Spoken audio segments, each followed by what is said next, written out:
Hi, hello, my dear students. This is the part 6 video of our chapter Wealth and the World. പ്രിയപ്പെട്ട കുട്ടികളെ, നമ്മുടെ chapter 4 wealth and the world ഒരു long ചാപ്റ്ററാണ്. അതുകൊണ്ട് തന്നെ നമുക്ക് ക്ലാസ്സുകൾ കൂടുതൽ വേണ്ടി വരുന്നു. ഇത് പാർട്ട് 6 ക്ലാസ്സാണ് നമ്മൾ ഇന്ന് നടത്തുന്നത്. നമുക്കറിയാം നമ്മൾ എവിടെയാണ് പറഞ്ഞു നിർത്തിയിരുന്നത്. ഫസ്റ്റ് വേൾഡ് വാർ, അതിൻ്റെ കോസസ്, റീസൺസ് ഡീറ്റെയിൽഡായിട്ട് നമ്മൾ പഠിച്ചു അല്ലേ. കഴിഞ്ഞ ക്ലാസ്സിൽ നമ്മളതെല്ലാം പഠിച്ചു. ഇന്ന് ടീച്ചർ സ്റ്റാർട്ട് ചെയ്യാൻ പോകുന്നത് ഫസ്റ്റ് വേൾഡ് വാറിൻ്റെ റിസൾട്ട് എന്ന് പറയുമ്പോൾ അതിൻ്റെ ആഫ്റ്റർ ഇഫക്റ്റ് എന്ന് വേണേൽ നമുക്ക് പറയാം. അത് ചില പോസിറ്റീവോ നെഗറ്റീവോ ആയിട്ടുള്ള ആഫ്റ്റർ ഇഫക്ട്സ് ഉണ്ട്. അതിൽ നെഗറ്റീവാണ്, almost all of them are negative. പോസിറ്റീവായിട്ടുള്ള ഒന്നോ രണ്ടോ എണ്ണം അതിനകത്തുണ്ട്. നമുക്ക് നോക്കാം ഏതൊക്കെയാണ് പോസിറ്റീവ്, ഏതൊക്കെയാണ് നെഗറ്റീവ്. അപ്പോൾ എല്ലാ റിസൾട്ടും നമുക്കൊന്ന് പഠിക്കാം. Result of First World war. The results of First World War. Millions of soldiers and civilians lost their lives. Okay, സ്വാഭാവികമല്ലേ, millions of soldiers and civilians lost their lives. Industrial and agricultural sectors were devastated എന്ന് പറഞ്ഞാൽ എന്താണ്? നശിച്ചു പോയി അല്ലേ, distracted. Industrial sector and agricultural sector. നമുക്കറിയാം, ഒരു വാർ വന്നു കഴിയുമ്പോൾ അവിടെയുള്ള ഫാക്ടറികളെ, കെട്ടിടങ്ങളെ, അതുപോലെ തന്നെ അഗ്രികൾച്ചറൽ ലാൻഡ് എല്ലാം ഡിമോളിഷ് ആയി പോകും, അല്ലെങ്കിൽ ഡിസ്ട്രക്റ്റ് ആയി പോകും. So industrial and agricultural sectors were devastated. Then mark the beginning of the decline of European global domination. Europe has have a global domination in that time. കോളോണൈസേഷൻ്റെ കാര്യത്തിൽ നമ്മൾ കണ്ടതാണ്. Colony സ്ഥാപിച്ച് മറ്റു കോണ്ടിനെൻസിനെ യൂറോപ്യൻ രാജ്യങ്ങൾ എന്ത് ചെയ്തിരുന്നു? അവരുടെ ഡോമിനേഷനിൽ കൊണ്ടുവന്നിരുന്നു. Political, economic and social domination. ഈ ഒരു ഡോമിനേഷൻ ഡിക്ലൈനായി. മനസ്സിലായല്ലോ. അതിൻ്റെ റീസൺ വളരെ സിമ്പിളായിട്ട് പറഞ്ഞാൽ, യൂറോപ്യൻ രാജ്യങ്ങളുടെ കയ്യിൽ അവരുടെ ഇക്കണോമിക് ഗ്രൗണ്ട്, അവരുടെ ഇക്കണോമിക് ബാക്ക്ഗ്രൗണ്ട് ഡിക്ലൈൻ ആയിപ്പോയി. അവർക്ക് പണമില്ലാതായി. കാരണം അവരുടെ പണം മുഴുവൻ അവർ വാറിന് വേണ്ടി സ്പെൻഡ് ചെയ്യേണ്ടി വന്നു. Okay, so the European domination, global domination diminished.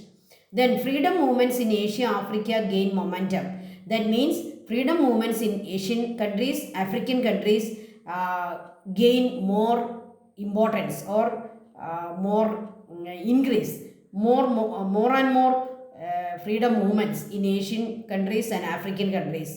Okay, അപ്പോൾ ഫ്രീഡം മൂവ്മെൻറ്റ്സ് വളരെ സ്ട്രെങ്ത് ആയി. Formation of the league of nation. ഈ ഒരൊറ്റ പോയിന്റ് മാത്രമേ നമുക്കിതിൻ്റെ ഒരു പോസിറ്റീവ് റിസൾട്ട് എന്ന് പറയാൻ പറ്റുള്ളൂ. അതായത് ഒരു പുതിയ ലോക സംഘടന, ഒരു വേൾഡ് ഓർഗനൈസേഷൻ, ലോകരാജ്യങ്ങളെ എല്ലാം ചേർത്തുകൊണ്ട് അമേരിക്കൻ പ്രസിഡൻ്റായിരുന്ന വുഡ്രോ വിൽസൺ നേതൃത്വം കൊടുത്തുകൊണ്ട് അദ്ദേഹം രൂപീകരിച്ച ഒരു ന്യൂ ഓർഗനൈസേഷനാണ് ലീഗ് ഓഫ് നേഷൻ. അതായത് അതിൻ്റെ എയിം ഇത്രയേ ഉള്ളൂ: അനദർ വാർ തടയുക, വേറൊരു വേൾഡ് വാറിനെ തടയുക, ലോകത്തെ പീസ് നിലനിർത്തുക. അപ്പോൾ ലോകത്ത് സമാധാനം കൊണ്ടുവരാൻ വേണ്ടി അമേരിക്ക നേതൃത്വം കൊടുത്തുകൊണ്ട് അന്നൊരു ലോക സംഘടനയുണ്ടാക്കി. അതാണ് league of nation, formation of league of nation. Then Italy, Germany and Spain transitioned to totalitarian regime. ഇറ്റലിയിലും ജർമ്മനിയിലും സ്പെയിനിലും ടോട്ടാലിറ്റേറിയൻ രീതിയിലുള്ള ഭരണം നിലവിൽ വന്നു, ഭരണകൂടങ്ങൾ നിലവിൽ വന്നു. റെജിംസ് മീൻസ് ഭരണകൂടം. അപ്പോൾ ടോട്ടാലിറ്റേറിയൻ റെജിംസിൻ്റെ ഫീച്ചേഴ്സ് എന്തൊക്കെയാണെന്ന് നമുക്ക് അടുത്തതായിട്ട് പഠിക്കാം. അപ്പോൾ എന്താണെങ്കിലും ടോട്ടാലിറ്റേറിയൻ, അതായത് അടിച്ചമർത്തി ആളുകൾക്ക് യാതൊരു സ്വാതന്ത്ര്യവും കൊടുക്കാതെ മർദ്ദിച്ച് ഭരിക്കുന്ന ഒരു രീതിയാണ് ടോട്ടാലിറ്റേറിയൻ റെജിം. അതിന് നിങ്ങൾക്ക് പെട്ടെന്ന് മനസ്സിലാകാനായിട്ട് നമുക്ക് ഇത്രയും പറഞ്ഞാൽ മതി. ജർമ്മനിയിൽ ഹിറ്റ്ലറും ഇറ്റലിയിൽ മുസോളിനിയും ഒക്കെ കൊണ്ടുവന്ന ആ ഒരു അടിച്ചമർത്തിയ ഭരണത്തെയാണ് ടോട്ടാലിറ്റേറിയൻ റെജിംസ് എന്ന് പറയുക. അങ്ങനെയുള്ള ഭരണകൂടങ്ങൾ ഈ രാജ്യങ്ങളിൽ ഫസ്റ്റ് വേൾഡ് വാറിന് ശേഷം നിലവിൽ വന്നു. അപ്പോൾ ഇത്രയുമാണ് ഫസ്റ്റ് വേൾഡ് വാറിൻ്റെ റിസൾട്ട്. അപ്പോൾ ഈ റിസൾട്ടുകൾ 2, 4, 6 എണ്ണം ഉണ്ടല്ലേ. ഈ 6 റിസൾട്ട് നിങ്ങൾ പഠിച്ചോണം. ഒരു 4 മാർക്ക് 5 മാർക്ക് ക്വസ്റ്റ്യൻസ് ഒക്കെ ആയിട്ട് വരാം. അതുപോലെ തന്നെ causes and consequences of First World War എന്നൊരു ക്വസ്റ്റ്യനും വരാം. What were the causes and consequences of First World War ഒരു എസ്എ ക്വസ്റ്റ്യൻ ആണ്, 6 മാർക്ക് ക്വസ്റ്റ്യൻ ആണ്. അങ്ങനെ വന്നാൽ നമ്മൾ ഏതൊക്കെ എഴുതണം? First of all you have to write the causes of First World War, then you have to write the consequences of First World War. Consequences means result. Okay, ഇനി നമുക്ക് പഠിക്കാനുള്ളത് ഈ ടോട്ടാലിറ്റേറിയൻ റെജിംസിനെ സംബന്ധിച്ചാണ്. അപ്പം നമുക്ക് അതിലേക്ക് പോകാം. What is totalitarianism? What were the reasons for the growth of totalitarian in Europe? European രാജ്യങ്ങളായ ജർമ്മനിയിലും ഇറ്റലിയിലും സ്പെയിനിലുമൊക്കെ ഈ ടോട്ടാലിറ്റേറിയൻ രീതിയിലുള്ള ഭരണം വരാനുള്ള, അതിൻ്റെ ഗ്രോത്ത് ഉണ്ടാകാനുള്ള റീസൺ എന്താണ്? എന്താണ് ഈ ടോട്ടാലിറ്റേറിയനിസം? What is totalitarianism? ഇന്നും നമ്മുടെ ലോകത്ത് ചില രാജ്യങ്ങളിലൊക്കെ ഈ ടോട്ടാലിറ്റേറിയനിസം ഉണ്ട്. നിങ്ങൾക്കൊരു എക്സാമ്പിൾ പറയാമോ? നമുക്കറിയാം നോർത്ത് കൊറിയ അല്ലേ. ആ നോർത്ത് കൊറിയയിലെ ഒരു പ്രത്യേക രീതിയിലെ വസ്ത്രമൊക്കെ ധരിക്കുക, തലമുടിയൊക്കെ വെട്ടുന്ന ഒരു അവരുടെ ഒരു ലീഡറിനെ നിങ്ങൾ കണ്ടിട്ടില്ലേ, അതിൻ്റെ പ്രസിഡന്റിനെ? അദ്ദേഹം അവിടെ ഭരിക്കുന്നത് എങ്ങനെയാണ്? ടോട്ടാലിറ്റേറിയനുമാണ്. അതായത് മുടി വെട്ടുന്നത് എങ്ങനെയാണെന്ന് പോലും പ്രസിഡന്റ് പറയും. പ്രസിഡന്റ് പറയുന്ന രീതിയിലേ മുടി വെട്ടാൻ പറ്റത്തുള്ളൂ, ആളുകൾക്ക് ഭക്ഷണം കഴിക്കാൻ പറ്റുള്ളൂ, ആളുകൾക്ക് നിൽക്കാനും ഇരിക്കാനും പറ്റുള്ളൂ. അങ്ങനെ വളരെ അടിച്ചമർത്തി ഭരിക്കുന്ന രീതികൾ ഇന്നുമുണ്ട്. അപ്പോൾ നിങ്ങൾ ഈ ടോട്ടാലിറ്റേറിയനിസം, വാട്ട് ഈസ് ടോട്ടാലിറ്റേറിയനിസം എന്ന് പഠിച്ചു കഴിയുമ്പോൾ നിങ്ങൾ തന്നെ ഒരു അസസ്മെൻറ്റിൽ എത്തുക. ഇന്ന് ലോകത്ത് ഏതൊക്കെ രാജ്യങ്ങളിൽ ഈ ടോട്ടാലിറ്റേറിയൻ റെജിംസ് ഭരണം നടത്തുന്നുണ്ടെന്ന് നോക്കുക. So totalitarianism refers a system where the state exert complete control over all aspects of life. മനസ്സിലായല്ലോ? ജീവിതത്തിൻ്റെ എല്ലാ ആസ്പെക്റ്റിലും, ഈവൻ നമ്മുടെ ഹെയർ കട്ട് ചെയ്യുന്നത് പോലും, നമ്മുടെ ഭക്ഷണം പോലും നമ്മുടെ ഭരണകൂടം തീരുമാനിക്കുന്ന അത്രയ്ക്ക് കൺട്രോൾ ചെയ്യുന്ന, ഒരു കംപ്ലീറ്റ് കൺട്രോൾ ചെയ്യുന്ന രീതിയാണ് ടോട്ടാലിറ്റേറിയനിസം എന്ന് പറയുക.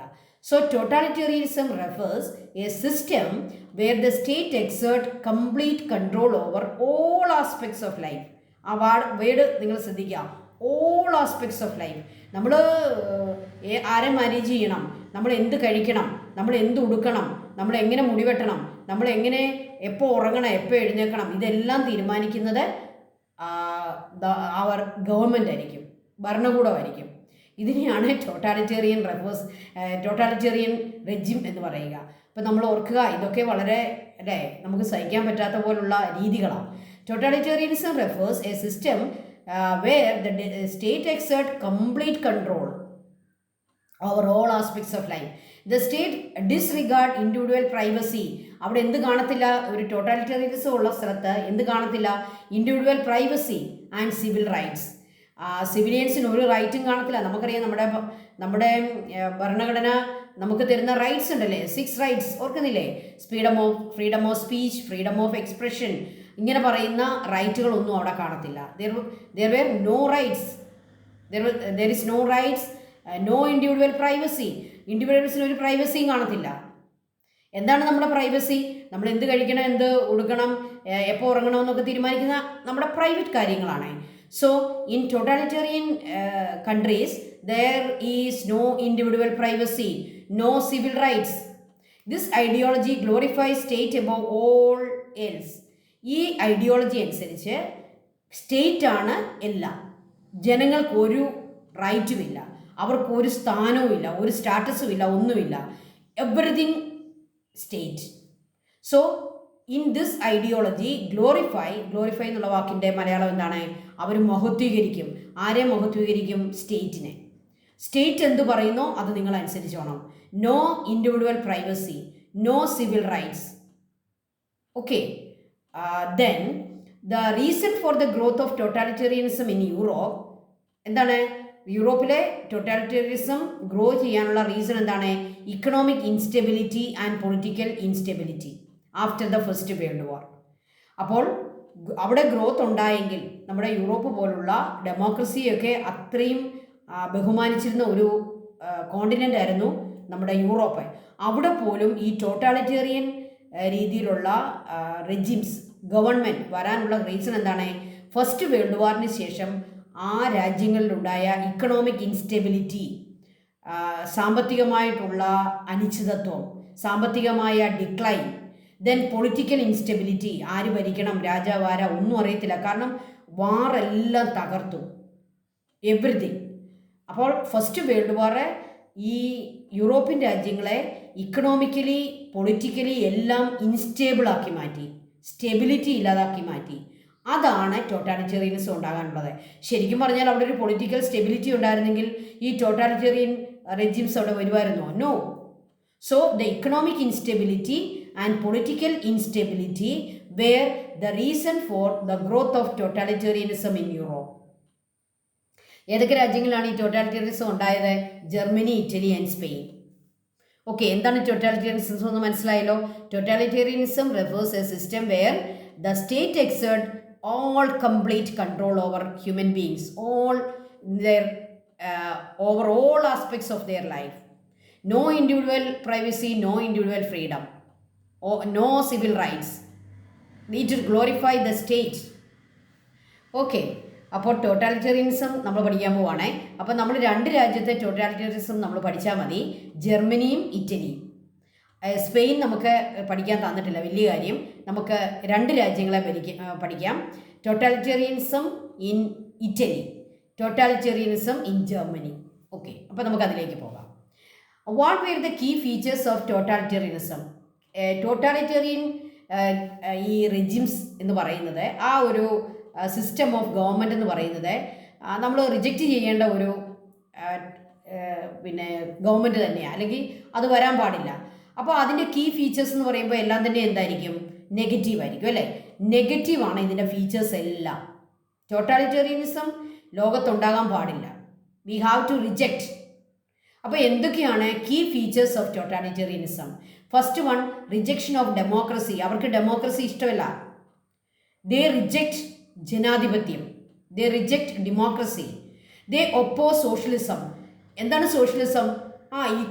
ഈക്വാലിറ്റിയാണ് സോഷ്യലിസം എന്ന് പറയുന്നത്. എല്ലാവർക്കും ഈക്വലായിട്ട് ഡിവൈഡ് ചെയ്യുക. അത് അവസരങ്ങളാണെങ്കിലും പണമാണെങ്കിലും ഇൻകം ആണെങ്കിലും അവരുടെ ഓപ്പർച്യൂണിറ്റീസ് ആണെങ്കിലും എല്ലാം ഈക്വലായിട്ട് കൊടുക്കണമെന്ന് പറയുന്ന സിസ്റ്റമാണ് സോഷ്യലിസം. ആരാ ഇത് കൊണ്ടുവന്നതെന്നൊക്കെ നമ്മൾ പഠിച്ചതാണ്, കാൾ മാർക്സ്, അല്ലേ? കാൾ മാർക്സും ഫെഡറിക് എംഗൽസും കൊണ്ടുവന്ന സോഷ്യലിസം, കമ്മ്യൂണിസം ഒക്കെ പോലുള്ള ആ ഒരു ഐഡിയോളജി, അതിനെ ഈ ടോട്ടാലിറ്റേറിയൻ ഐഡിയോളജി ഒപ്പോസ് ചെയ്യുന്നു. ദേ റിജക്റ്റ്, ദേ ഒപ്പോസ് സോഷ്യലിസം. അവർ പറയുന്നത് സ്റ്റേറ്റ് പറയും, അല്ലെ ഒരു വ്യക്തി പറയും, അത് നിങ്ങൾ കേൾക്കണം. They support dictatorship. എന്താണ് ഡിക്റ്റേറ്റർഷിപ്പ്? അടിച്ചമർത്തി ഭരിക്കുന്നതിനാണ് പറയുക ഡിക്റ്റേറ്റർഷിപ്പ്. ഹിറ്റ്ലർ ഒരു ഡിക്റ്റേറ്റർ ആയിരുന്നു, മുസോളിനി മറ്റൊരു ഡിക്റ്റേറ്റർ ആയിരുന്നു. ഓക്കെ, ഇപ്പോഴത്തെ നമ്മുടെ നോർത്ത് കൊറിയയിലെ കിങ് ജോങ് ഉൻ, അദ്ദേഹം ഒരു ഡിക്റ്റേറ്ററാണ്. So this totalitarianism they support dictatorship. ഒരാൾ അടിച്ചമർത്തി ഭരിക്കുന്നു, ആളെയാണ് പറയുക ഡിക്റ്റേറ്റർ. അപ്പോൾ അവർ അതിനെയാണ് സപ്പോർട്ട് ചെയ്യുക. They believe in extreme nationalism. അവർക്ക് നാഷണലിസം അല്ല ഉള്ളത്, ബട്ട് എന്താണ് അവർ ഇഷ്ടപ്പെടുന്നത്? Extreme nationalism. നമ്മൾ കഴിഞ്ഞ ദിവസത്തെ ക്ലാസ്സിൽ ടീച്ചർ പറഞ്ഞു, nationalism is good but extreme nationalism is not good, it is bad. Extreme nationalist ആരെ വെറുക്കുന്നു? He reject or he didn't like all other nations. അപ്പോൾ മറ്റെല്ലാ നേഷൻസിനെയും റിജക്റ്റ് ചെയ്തുകൊണ്ട്, മറ്റെല്ലാ നേഷൻസിനെയും പുറന്തള്ളിക്കൊണ്ട് സ്വന്തം രാജ്യത്തെ മാത്രം ഗ്ലോറിഫൈ ചെയ്യുന്ന, സ്വന്തം രാജ്യത്തിന് വേണ്ടി മാത്രം എക്സ്ട്രീമായിട്ട് വിശ്വസിക്കുന്ന ആളുകളാണ് എക്സ്ട്രീം നാഷണലിസം. അപ്പോൾ ഈ ടോട്ടാലിറ്റേറിയൻസ് ആരാണ്? അവരുടെ രാജ്യത്തെ മാത്രമേ അവർക്ക് ഇഷ്ടമുള്ളൂ. They reject all other nations, they oppose all other nations. Okay, they hate all other nations. അതാണ് അവരുടെ ഒരു പ്രധാനപ്പെട്ട കാര്യം. ഈ ഹെയ്റ്റ് എന്ന് പറയുന്നതാണ്, അവർ വെറുക്കുകയാണ്. Elimination of political opponents. ഈ ടോട്ടാലിറ്റേറിയൻസ് ആദ്യം ചെയ്യുന്ന എന്താണല്ലോ, അവരുടെ പൊളിറ്റിക്കൽ ഒപ്പോണൻസിനെ, അവരുടെ രാഷ്ട്രീയ എതിരാളികളെ, പൊളിറ്റിക്കൽ ഒപ്പോണൻസിനെ അവരെന്ത് ചെയ്യും? എലിമിനേറ്റ് ചെയ്യും. എന്ന് പറഞ്ഞാൽ എന്താ? തകർത്ത് കളയും, തീർത്ത് കളയും. അപ്പോൾ നമ്മുടെ ഇപ്പോഴത്തെ കിങ് ജോങ് ഉങ്, അദ്ദേഹത്തിൻ്റെ സ്വന്തം പിതാവാണെങ്കിലും അത് തനിക്ക് ഭീഷണിയാണ്, തൻ്റെ പൊളിറ്റിക്കൽ ഡെവലപ്മെൻറ്റിന് കുഴപ്പമാണെന്ന് കണ്ടാൽ അല്ലേ തീർത്ത് കളയും. അത് ആരെയാണെങ്കിലും അവർ കൊന്നുകളയും. So they eliminate all political opponents. They glorification of war and violence. ആരും ചെയ്യാത്ത ഒരു പ്രവൃത്തി ഇവർ ചെയ്യും. എന്താണെന്നോ? They glorify war, they like war and violence.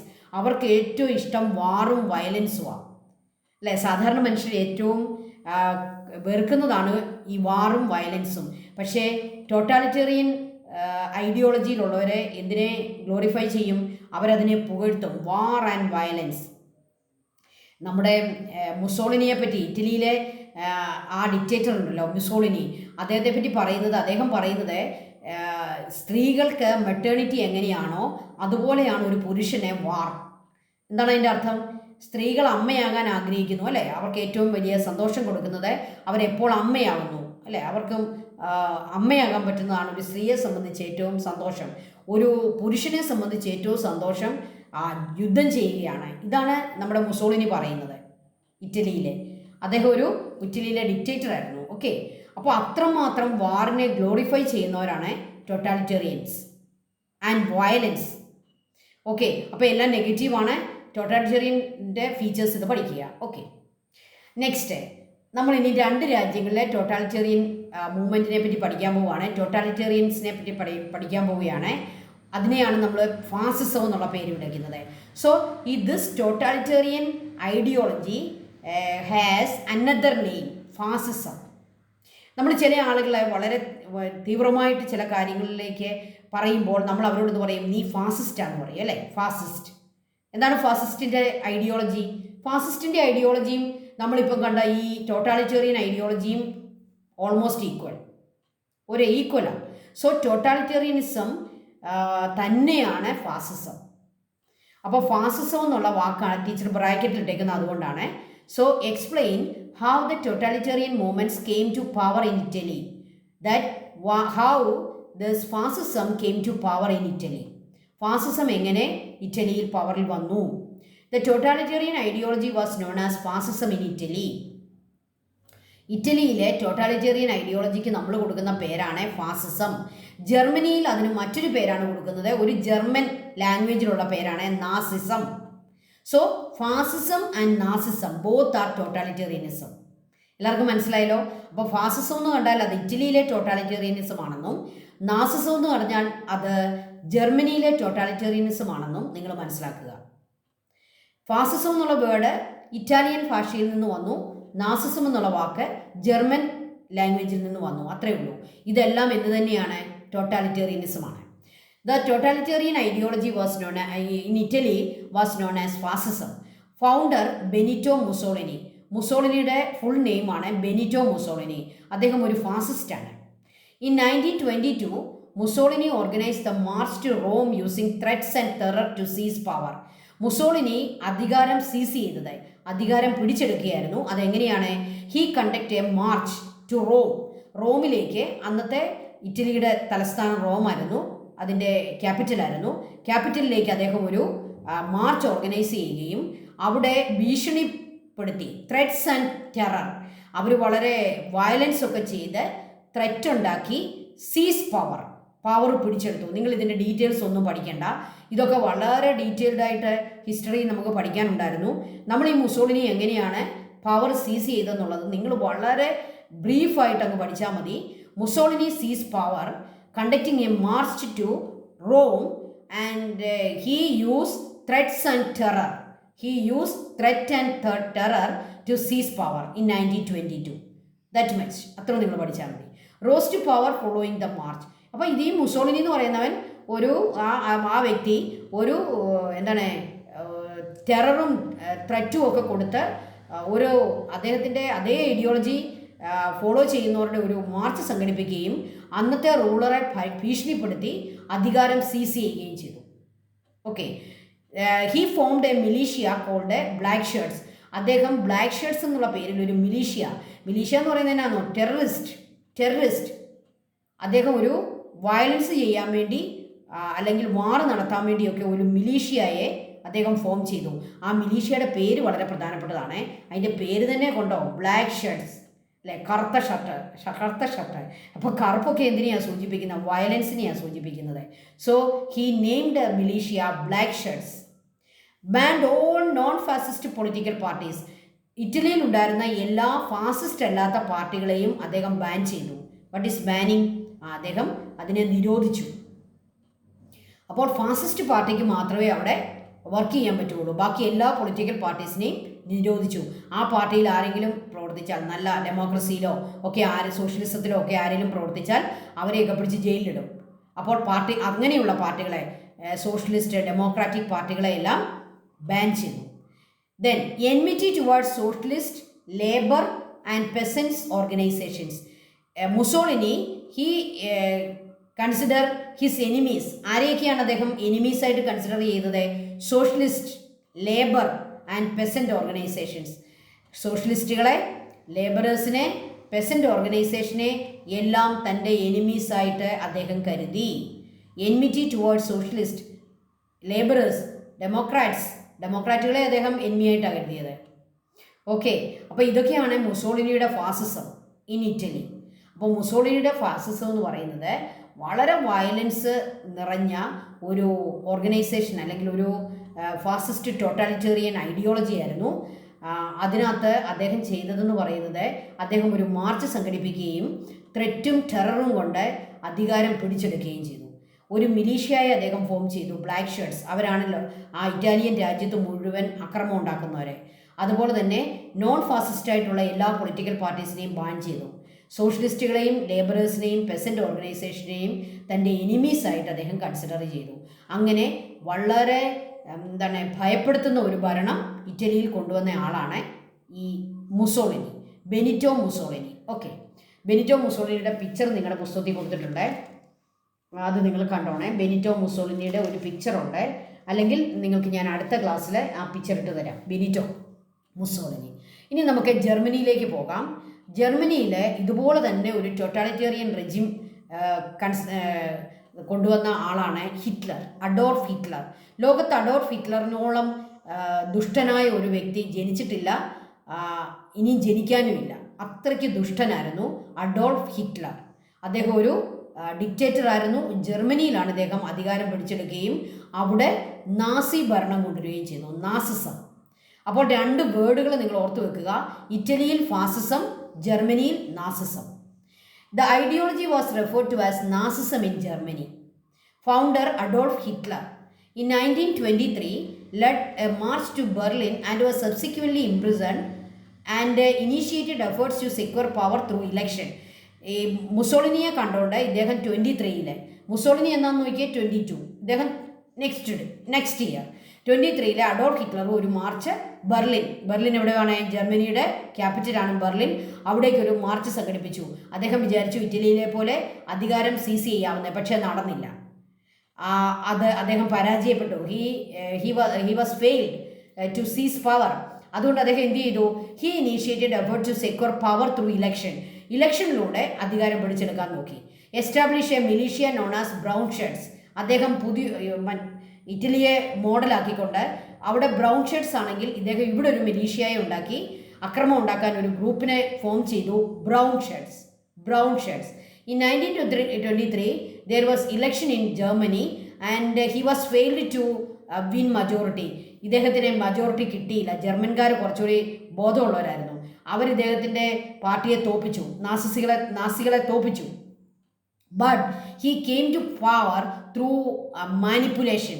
അദ്ദേഹം ഇലക്ഷനിൽ ചില മാനിപ്പുലേഷൻസ് ഉണ്ടാക്കി. What is manipulation? അദ്ദേഹം ചില കള്ളത്തരങ്ങൾ ഉണ്ടാക്കി. ഇലക്ഷനെ അദ്ദേഹം അട്ടിമറിച്ചു, ചില കള്ളത്തരങ്ങൾ ഉണ്ടാക്കി. And he seize power. Okay, he initiated efforts to eliminate communist, socialist, democrats and Jews. അപ്പോൾ അധികാരം പിടിച്ചെടുത്താൽ ഉടൻ തന്നെ അദ്ദേഹം മാനിപ്പുലേഷൻസിലൂടെയാണ് അധികാരത്തിൽ വന്നത്. പക്ഷേ അദ്ദേഹം എന്ത് ചെയ്തു? നിങ്ങൾ ഈ ഡേറ്റുകൾ ഓർത്തോണം. 1922 ഇറ്റലിയിലാണ്, 1923 ആണ് ഹിറ്റ്ലർ ഇവിടെ കൊണ്ടുവന്നത്. അദ്ദേഹം 1933 10 ഇയേഴ്സ് അല്ലേ, അദ്ദേഹം മാർച്ച് സംഘടിപ്പിച്ച് കഴിഞ്ഞ് 10 ഇയേഴ്സ് കഴിഞ്ഞിട്ട് 1933 കഴിഞ്ഞിട്ടാണ് അദ്ദേഹം എന്ത് ചെയ്തത്? അദ്ദേഹം ഇലക്ഷനിൽ മാനിപ്പുലേഷൻ നടത്തി അധികാരം പിടിച്ചെടുക്കുന്നത്. 10 ഇയേഴ്സ് ഉണ്ട്. കിട്ടിയ ഉടനെ അദ്ദേഹം ആരെയാണ് തൻ്റെ രാജ്യത്തു നിന്ന് എലിമിനേറ്റ് ചെയ്യാൻ നോക്കിയത്? എലിമിനേറ്റ് എന്നുള്ള വാക്കിൻ്റെ മീനിങ് എന്താണ്? അവിടുന്ന് നീക്കാൻ നോക്കി. ആരെയൊക്കെയാണ്? Communist, socialist, democrats, Jews. ഈ നാസികൾക്കും നമ്മുടെ ഹിറ്റ്ലർക്കും ഏറ്റവും എനിമീസ് എന്ന് പറയുന്നത് ജൂതന്മാരായിരുന്നു. അപ്പോൾ ജൂതന്മാരെയും കമ്മ്യൂണിസ്റ്റുകളെയും സോഷ്യലിസ്റ്റുകളെയും ഡെമോക്രാറ്റുകളെയും തൻ്റെ രാജ്യത്തിൽ നിന്നും എലിമിനേറ്റ് ചെയ്യാൻ അദ്ദേഹം തീരുമാനമെടുത്തു. എലിമിനേറ്റ് ചെയ്യുക എന്ന് പറഞ്ഞാൽ ഇന്ന് അമേരിക്ക ചെയ്യുന്ന പോലെ കാലയിലും കയ്യിലും ചങ്ങലയിട്ട് എവിടെയെങ്കിലും കൊണ്ട് കളയുകയല്ല, കൊന്നു കളയുകയാണ് അദ്ദേഹം ചെയ്തത്. He killed everyone, communist, socialist, democrat and juice. നിങ്ങൾക്ക് കോൺസെൻട്രേഷൻ ക്യാമ്പുകൾ എന്നൊക്കെ നിങ്ങൾ കേട്ടിട്ടുണ്ടായിരിക്കും. ജർമ്മനിയിൽ കോൺസെൻട്രേഷൻ ക്യാമ്പുകൾ ഉണ്ടാക്കി. കോൺസെൻട്രേഷൻ ക്യാമ്പുകളിലേക്ക് ഒരു കമ്മ്യൂണിസ്റ്റിനെ, സോഷ്യലിസ്റ്റിനെ, ഡെമോക്രാറ്റിനെ, ജ്യൂസിനെ കിട്ടിയാൽ കൊണ്ടുപോകും. അതിൽ ഭൂരിപക്ഷവും ജ്യൂസായിരുന്നു. അവരെ അവിടെ കൊണ്ടുപോയി ഗ്യാസ് ചേമ്പറിലിട്ട് ഈ ഗ്യാസ് വിഷവാതകം ഒക്കെ കൊടുത്ത് കൊല്ലും, അല്ലെ പട്ടിണിക്കിട്ട് കൊല്ലും, അല്ലെ വെടിവെച്ച് കൊല്ലും. ഓക്കെ, അങ്ങനെ അദ്ദേഹം അവരെയെല്ലാം കൊന്നു കളഞ്ഞു. Formed the Gestapo, A secret police. ഇവരെയൊക്കെ പിടികൂടണമെങ്കിൽ അദ്ദേഹത്തിന് സീക്രട്ട് പോലീസ് വേണം, അല്ലേ? സീക്രട്ട് പോലീസ് അദ്ദേഹം രൂപീകരിച്ചു.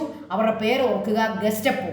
ഗെസ്റ്റപ്പോ ആ രാജ്യം മുഴുവൻ ഇങ്ങനെ ഗെസ്റ്റപ്പോളകളായിരുന്നു. ആരെവിടെ ഒളിച്ചിരുന്നാലും ഒരു പിടികൂടും, അല്ലേ? അങ്ങനെ ഗെസ്റ്റപ്പോ എന്ന പേരിൽ ഒരു സീക്രട്ട് പോലീസിനെ ഉണ്ടാക്കുകയും ഒരു ഇൻ്റലിജൻസ് വിങ്ങിനെ അവിടെ കൊണ്ടുവരികയും ചെയ്തു. അങ്ങനെ അദ്ദേഹം എല്ലാ ഒപ്പോസിഷനെയും സപ്രസ് ചെയ്തു. എവിടെയെങ്കിലും ഒരു ഒപ്പോസിഷൻ വന്നാൽ അന്നേരം ഈ ഗെസ്റ്റപ്പോ കണ്ടുപിടിക്കും, ഇൻ്റലിജൻസ് കണ്ടുപിടിക്കും, അവരെ തൂക്കിയെടുത്തു കൊണ്ടുപോയി ജയിലിലിടും, കൊന്നുകളയും. സോ ഗെസ്റ്റപ്പോ ആയിരുന്നു അവിടുത്തെ secret police. Hitler's aggression led to world war II. ഹിറ്റ്ലറുടെ ഈ അഗ്രഷനാണ് വേൾഡ് വാർ IIൻ്റെ കാരണം. അപ്പോൾ ശരിക്കും വേൾഡ് വാർ IIയിലേക്കാണ് നമ്മൾ പോകുന്നത്, നിങ്ങൾക്ക് മനസ്സിലായി കാണും. വേൾഡ് വാർ II എന്ന് പറയുന്നത് ഈ ഫാസിസവും നാസിസവും ഹിറ്റ്ലറും മുസോളിനിയും ഒക്കെ കൂടി ഉണ്ടാക്കിയെടുത്ത ഒരു രണ്ടാമത്തെ ഒരു വലിയ ഒരു വാറായിരുന്നു സെക്കൻഡ് വേൾഡ് വാർ. അതിലേക്ക് കൊണ്ടുപോയതിൻ്റെ കാരണം എന്താണ്? ഈ പവർ സീസ് ചെയ്തതാണ് in Italy and Germany. Okay students, അപ്പോൾ നമ്മൾ ഫാസിസം പഠിച്ചു, നാസിസം പഠിച്ചു, ബ്ലാക്ക് ഷർട്ടും ബ്രൗൺ ഷർട്ട്സും പഠിച്ചു. അതുപോലെ തന്നെ ഈ ഗെസ്റ്റപ്പോ ഈ വേർഡ്സൊക്കെ വളരെ പ്രധാനപ്പെട്ടതാണ്. ഇയേഴ്സ് വളരെ പ്രധാനപ്പെട്ടതാണ്. ഇതെല്ലാം നിങ്ങൾ ഓർത്ത് വെക്കുക. ഇതൊക്കെ ചേർത്ത് വേണം നിങ്ങൾ ഈ ആൻസർ എഴുതാൻ. ഓക്കെ, ആൻസർ എപ്പോഴും നിങ്ങൾ ഇതുപോലെ 1 by 1 ആയിട്ട് പോയിന്റ്സ് വേണം എഴുതാൻ. അത് വീണ്ടും ഞാൻ പറയുന്നു, പ്ലീസ് നിങ്ങൾ പാരഗ്രാഫായിട്ട് എഴുതാതിരിക്കുക, പോയിന്റ്സ് ബൈ പോയിൻ്റ് ആയിട്ട് എഴുതുക. എല്ലാ കീവേഡ്സും നിങ്ങളുടെ ആൻസറിൽ ഉൾപ്പെടുത്തുക. Then you have to underline, പ്രധാനപ്പെട്ടതിനൊക്കെ അണ്ടർലൈൻ ചെയ്യുക. ഓക്കെ സ്റ്റുഡൻസ്, ഇപ്പം ഞാൻ വേൾഡ് വാർ IIൻ്റെ കോഴ്സസ് കൂടി പഠിപ്പിക്കണമെന്ന് ഓർത്തതാണ്. ബട്ട് ഇന്ന് നമ്മുടെ സമയം തീർന്നിരിക്കുകയാണ്. അപ്പം നമ്മൾ ക്ലാസ് അവസാനിപ്പിക്കുന്നു. നമുക്ക് അടുത്ത ദിവസം വേൾഡ് വാർ II നമുക്ക് സ്റ്റാർട്ട് ചെയ്യാം. Thank you children, thank you so much.